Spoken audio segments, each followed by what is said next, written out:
정말 힘든 삶을 사셨나요? 성공을 거둔 후에도 임영웅은 그 시절을 결코 잊지 못한다. 서울의 겨울 공기는 유난히 날카로웠다. 한 방송국 로비. 유리문이 열리자마자 카메라 셔터 소리가 폭죽처럼 터졌다. 스태프들의 무전기 소리, 팬들이 손에 쥔 응원봉의 잔잔한 흔들림, 그리고 그 사이를 조용히 가르는 한 사람, 임영웅이었다. 그는 웃고 있었다. 익숙한 미소, 익숙한 인사. 하지만 가까이서 보면 그 미소가 늘 끝까지 다 웃지 못한 표정이라는 것을 아는 사람들은 안다. 뭔가가 늘 남아있는 얼굴, 마치 아주 오래된 기억이 눈꺼풀 뒤에서 계속 재생되는 사람처럼. 그날은 연말 특집 생방송 리허설이었다. 무대는 화려했고 조명은 눈부셨다. 수십 개의 모니터에 그의 얼굴이 반복해서 비쳤다. 그런데 리허설이 시작되기 직전 이상한 장면이 포착됐다. 임영웅이 대기실 문 앞에서 잠시 멈춰 서더니 손을 주머니에 넣고 무언가를 꼭 쥔 채 눈을 감았다. 스태프가 괜찮으세요?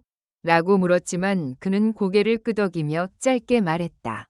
잠깐, 옛날 생각이 나서요. 그 한마디가 그날 밤 모든 것을 바꿔놓았다. 정말 힘든 삶을 사셨나요? 질문이 던져진 순간 리허설 후 인터뷰가 이어졌다. 질문은 늘 비슷했다. 새 앨범, 공연 계획, 팬들에게 전하는 메시지. 그러다 한 기자가 조심스럽게 말을 꺼냈다. 성공하신 뒤에도 힘들었던 시절을 자주 떠올리신다고 들었습니다. 정말 힘든 삶을 사셨나요? 순간 공기가 정지했다. 임영웅의 손끝이 살짝 떨렸다. 그는 웃으며 고개를 숙였다. 그리고 눈을 들었다. 조명이 반사된 눈동자에는 이상할 정도로 맑고 차가운 무언가가 있었다. 힘들었죠. 그가 천천히 말했다. 근데 힘든 건 시간이 지나면 추억이 되잖아요. 저는 아직 추억이 안 됐어요. 기자석에서 숨을 삼키는 소리가 들렸다. 누군가는 펜을 떨어뜨렸다. 아직 추억이 안 됐다는 말이 무엇을 의미하는지 모두가 직감했기 때문이다. 성공의 자리에 오른 사람에게 과거는 보통 서사가 된다. 미담, 역경, 감동. 하지만 임영웅의 과거는 아직도 현재형이었다. 예상치 못한 소품, 낡은 열쇠고리의 정체. 인터뷰는 끝났고 그는 다시 대기실로 향했다. 그때 한 스태프가 바닥에서 무언가를 주웠다. 낡은 열쇠고리였다. 금속은 달아있었고 그는 해져 있었다. 놀랍게도 거기엔 작은 글씨로 이런 문장이 새겨져 있었다. 오늘도 버텼다. 스태프는 그에게 열쇠고리를 건넸다. 이거 떨어뜨리신 것 같아서요. 임영웅은 그 물건을 받는 순간 표정이 바뀌었다. 어깨가 아주 조금 내려앉았다. 그리고 조용히 말했다. 이걸 아직도 가지고 있었네요. 스태프들은 서로 눈빛을 주고받았다. 그의 소품들은 보통 브랜드의 협찬이거나 무대용 액세서리였다. 그런데 이건 달랐다. 너무 낡았고 너무 개인적이었다.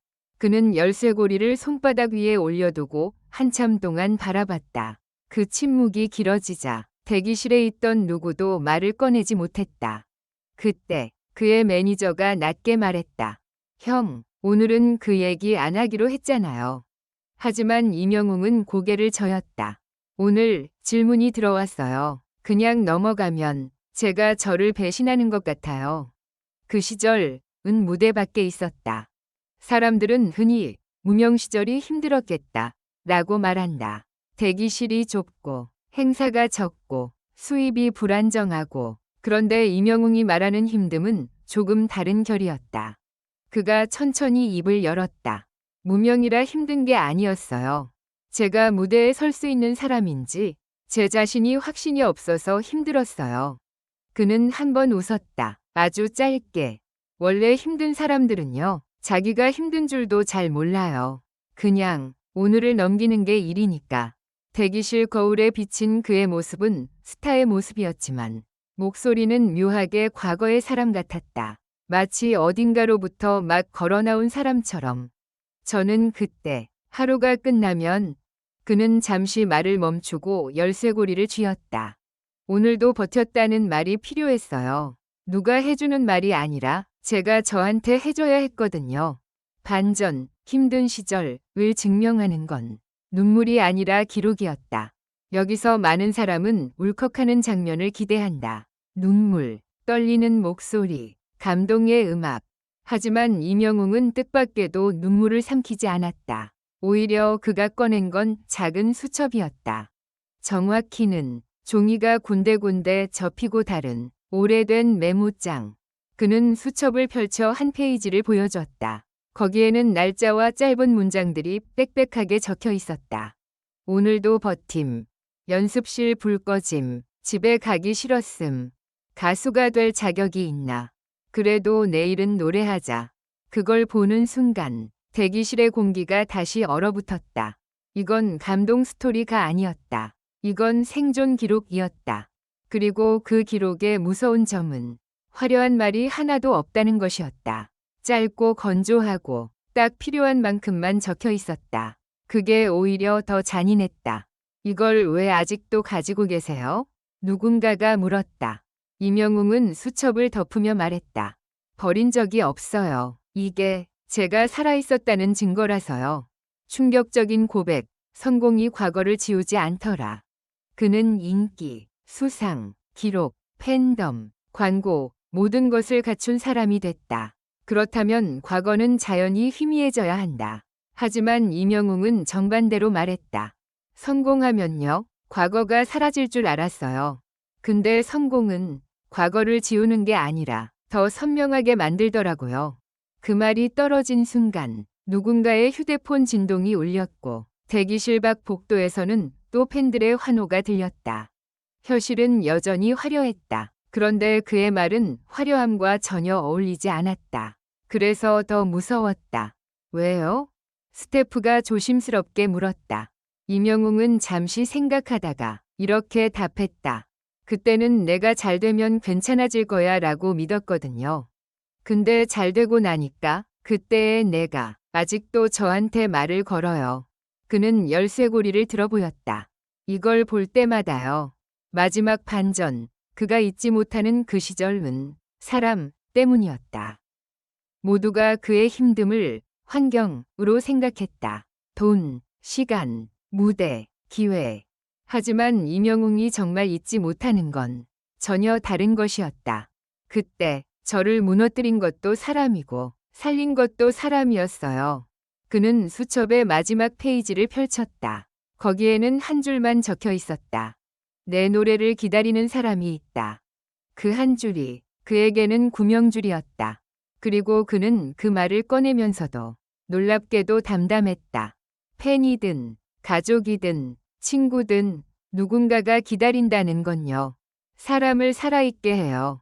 그는 고개를 들어 대기실 문을 바라봤다. 문 밖엔 여전히 팬들이 있었다. 그리고 이제는 기다리는 사람이 너무 많아졌다. 그는 말했다. 그래서 더 잊을 수 없어요. 그때는 한 명이었는데 지금은 수십만 명이 기다리잖아요. 그 책임이 저를 붙잡아줘요. 그리고 가끔은 무섭게도 해요. 생방송 무대 직전 이명웅이 혼잣말처럼 남긴 한마디. 무대로 올라가기 3분 전 스태프가 마이크를 채워주고 위상을 정리해주고 귀에 인이어를 맞춰줬다. 그는 무대 쪽으로 걸어가다 다시 멈춰섰다. 그리고 아주 낮게 말했다. 마치 과거에 자신에게 하는 말처럼. 오늘도 버텼다. 이번엔 열쇠고리를 쥐지 않았다. 수첩도 꺼내지 않았다. 그저 숨을 들이쉬고 다시 걸었다. 조명이 켜졌다. 환호가 폭발했다. 화면에는 국민가수 이명웅이라는 자막이 떠올랐다. 그러나 그 자막 아래에 숨겨진 진짜 문장은 아마 이런 것이었을지도 모른다. 성공해도 어떤 시절은 끝나지 않는다. 다만 그 시절을 잊지 않는 사람이 더 강해진다. 그리고 오늘 밤 그가 노래하는 이유는 단 하나였다. 그 시절의 자신을 배신하지 않기 위해서. 기다리는 사람들을 다시 한번 살리기 위해서.